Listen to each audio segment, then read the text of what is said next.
तीनों दोबारा से उस गुफा को ढूंढने के लिए निकल जाते हैं। फिर वे तीनों काफी देर तक गुफा ढूंढ रहे होते हैं, लेकिन उन तीनों को कहीं पर भी कोई गुफा दिखाई नहीं देती। वे तीनों काफी ज्यादा परेशान हो जाते हैं। फिर उन तीनों को सामने ही एक पेड़ पर बैठी बुलबुल दिखती है। वे तीनों उस बुलबुल के पास जाते हैं। अरे, तुम तीनों कौन हो? तुम तीनों को तो मैं पहली बार यहाँ देख रही हूँ।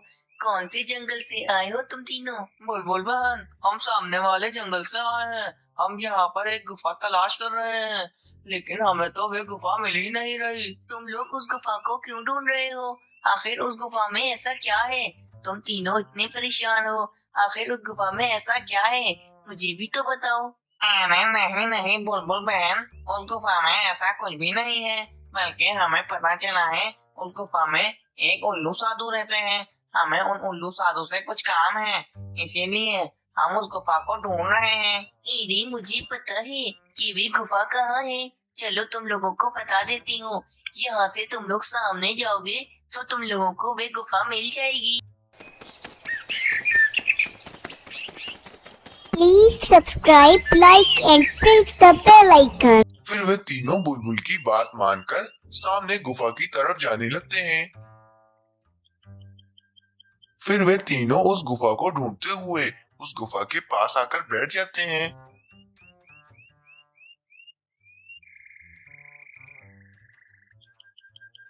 अरे बबलू कौवे तोते, ये तो वही गुफा लगती है जो उस नक्शे में बनी हुई थी। चलो इस गुफा के अंदर जाते हैं। हाँ हाँ चलो चलो इस गुफा के अंदर जाते हैं। कालू कौवे, मैं एक बार फिर तो मैं बता देता हूँ कि इस गुफा में हमें जितना भी भोजन मिलेगा हम उसके 3 हिस्से करेंगे और आपस में बांट लेंगे। हाँ हाँ तोते, तुम ये बात मुझे कितनी बार बताओगे? मुझे पता है कि इस गुफा में हमें जितना भी भोजन मिलेगा हम उसके 3 हिस्से कर कर आपस में बांट लेंगे। फिर इतना कहकर वे तीनों उस गुफा के अंदर चले जाते हैं।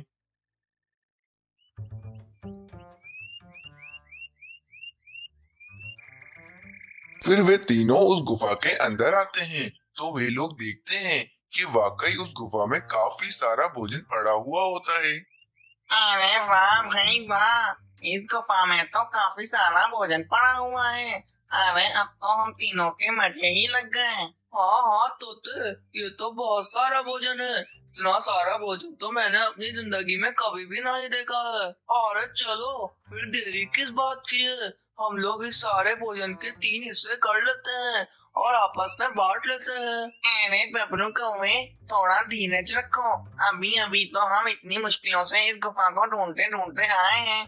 चलो थोड़ा आराम कर लेते हैं, वैसे भी रात भी होने ही वाली है। हाँ, कल सुबह होते ही हम इस सारे भोजन के 3 हिस्से कर लेंगे और आपस में बांट लेंगे और फिर अपने जंगल की तरफ चले जाएंगे। हाँ, ये ठीक रहेगा। अरे मुझे तो बहुत जोर से प्यास लग रही है। तुम दोनों यहीं पर बैठो, मैं कहीं से पानी पी कर आता हूँ। फिर वे तोता पानी पीने चला जाता है।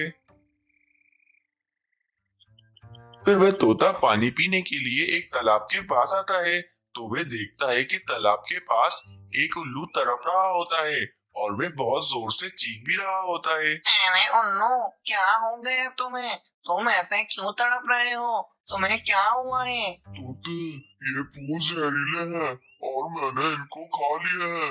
अब मैं नहीं बच पाऊंगा। इतना कहकर वे उल्लू मर जाता है और ये सब कुछ देखकर तोता हैरान हो जाता है।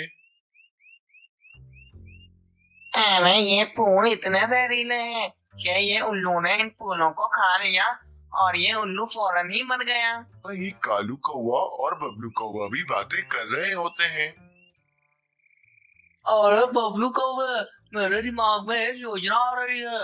ये सारा भोजन हम दोनों का हो सकता है अगर हम उस तोते को मार डालें। हम दोनों उस तोते को मार डालते हैं और उसका भी सारा भोजन हम अपने हिस्से में आधा आधा बांट लेंगे। हाँ कालू कौवे, ये तुमने बिल्कुल ठीक कहा है। हम लोग उस तोते को मार डालते हैं और उसका हिस्सा भी हम दोनों आपस में बांट लेंगे। वही वे जहरीले फूल देखकर तोते के दिमाग में एक योजना आती है। अरे अगर मैं कालू कौवे और बबलू कौवे को मार डालूं तो वह सारा भोजन मेरे अकेले का हो सकता है और फिर मैं जीवन भर उस भोजन को बैठकर आराम से खा सकता हूँ। एक काम करता हूँ, मैं ये जहरीले फूल तोड़कर इस तालाब में डाल देता हूँ, फिर इस तालाब का पानी भी जहरीला हो जाएगा। फिर मैं कालू कौवे और बबलू कौवे को कह दूंगा कि वे लोग इस तालाब से पानी पी लें। तालाब से पानी पीते ही कालू कौवे और बबलू कौवे की मौत हो जाएगी और फिर वे सारा भोजन मेरे अकेले का हो जाएगा। वही कालू कौवा और बबलू कौवा तोते को मारने के लिए तोते के पास जा रहे होते हैं और उधर ही तोते ने कालू कौवे और बबलू कौवे को मारने की साजिश बना ली होती है। फिर थोड़ी देर में बबलू कौवा और कालू कौवा उस तालाब के पास आ जाते हैं और वे दोनों आते ही उस तोते पर हमला कर देते हैं और अपनी चोंचों से उस तोते को मारने लगते हैं। और फिर क्या था, थोड़ी देर में वे तोता अपनी जान से हाथ धो बैठता है। बबलू कौवे, हमने इस तोते को मार डाला, अब इसके हिस्से का सारा भोजन हम दोनों आपस में बांट लेंगे। हाँ कालू कौवे, तुम ये बिल्कुल ठीक कर रहे हो और हम दोनों तो इस तोते को मारकर थक गए हैं। चलो हम लोग इस तालाब का ठंडा ठंडा पानी पीकर अपनी प्यास बुझा लेते हैं। फिर क्या था, वे दोनों भी उस तालाब का जहरीला पानी पीने लगते हैं। पानी पीने के बाद थोड़ी देर के बाद वे दोनों अपनी जान से हाथ धो बैठते हैं। फिर वे तोता, कालू कौवा और बबलू कौवा वे तीनों अपनी जान से हाथ धो बैठते हैं और वे भोजन उधर का उधर ही पड़ा हुआ होता है। उधर टूनी चिड़िया के पास एक कबूतर आता है और वे कबूतर टूनी चिड़िया से कहता है, अरे टूनी चिड़िया, मैं तुम्हें क्या बताऊं, मेरे साथ एक बहुत ही बड़ा भंड हो गया है। मेरे पास मेरे दादा का एक नक्शा था, उन्होंने मुझे वे नक्शा दिया था।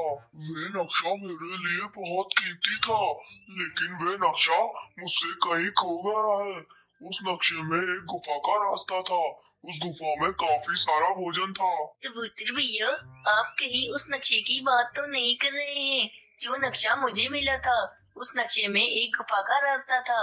उस गुफा के रास्ते पर तो मैंने कालू कौवे, बबलू कौवे और तोते को भेज दिया है। टूनी चिड़िया, अब तक तो वे तीनों मेरा सारा भोजन लेकर भाग गए होंगे।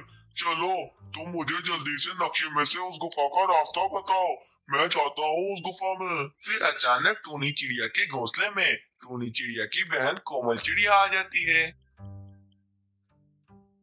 इन्हें टूनी चिड़िया, कहाँ जाने की बातें हो रही हैं? मुझे भी तो बताओ। फिर टूनी चिड़िया कोमल चिड़िया को सारा माजरा बताने लगती है। ठीक है टूनी चिड़िया, तुम जाओ, मैं तुम्हारे इन अंडों का ध्यान रखूंगी। फिर टूनी चिड़िया और वे कबूतर वे नक्शा देखकर उस गुफा की तरफ जाने लगते हैं। फिर वे दोनों वे गुफा ढूंढते ढूंढते जा ही रहे होते हैं कि सामने ही उनको वे तालाब दिखता है। वे तालाब के पास ही वे तोता, बबलू कौवा और कालू कौवा वे तीनों मरे हुए होते हैं। अरे ये तीनों तो मर चुके हैं, ये तीनों तो गुफा में भोजन लेने आए थे, तो फिर ये तीनों कैसे मर गए? कबूतर भैया, मैं जानती हूँ इन तीनों ने कोई न कोई लालच की होगी, जिसकी वजह से ये तीनों अपनी जान से हाथ धो बैठे हैं। चले कबूतर भैया, हम लोग आपकी उस गुफा में चलते हैं। फिर टूनी चिड़िया और वे कबूतर उन तीनों को वहीं छोड़कर उस गुफा की तरफ चले जाते हैं। फिर उस गुफा में उस कबूतर को अपना सारा भोजन मिल जाता है। कबूतर बहुत ही ज्यादा खुश हो जाता है। खुशी के तौर पर वे कबूतर टूनी चिड़िया को भी थोड़ा बहुत भोजन दे देता है। इस कहानी से हमें ये सीख मिलती है कि हमें कभी भी लालच नहीं करनी चाहिए, क्योंकि लालच का अंजाम बहुत ही बुरा होता है।